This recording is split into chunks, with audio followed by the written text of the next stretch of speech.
మధ్యాహ్నం దాటింది.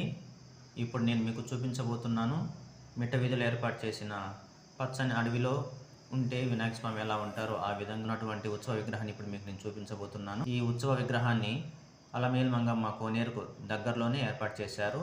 ఆ దగ్గరలోనే ఈ మిట్ట వీధి అనే ప్రాంతం ఉంది. ఆ ప్రాంతంలో ఈ యొక్క స్వామివారిని ఏర్పాటు చేశారు. చుట్టూ కూడా చాలా బాగా పూలు, పచ్చని ఆకులతో కూడిన వాతావరణాన్ని స్వామికి 3 వైపులా కూడా ఏర్పాటు చేశారు. చాలా బాగుంది చూడటానికి విగ్రహం కూడా. చూడండి మీరే, టెంకాయ పట్టలు ఉన్నాయి, అరటి ఆకులు, టెంకాయ పట్టలు, పూలతో కూడుకున్న పూల మొక్కలు, మెడలో పూలమాలలు, చుట్టూ కూడా మొత్తం తెల్లని పూలు, ఆకుపచ్చ వాతావరణం కలిగిన మండపాన్ని ఏర్పాటు చేశారు. అలాగే వినాయక స్వామి ఎలా ఉన్నారు అనేటువంటి మీ అభిప్రాయాన్ని కామెంట్ రూపంలో తెలియజేయండి. Thank you so much for watching this video.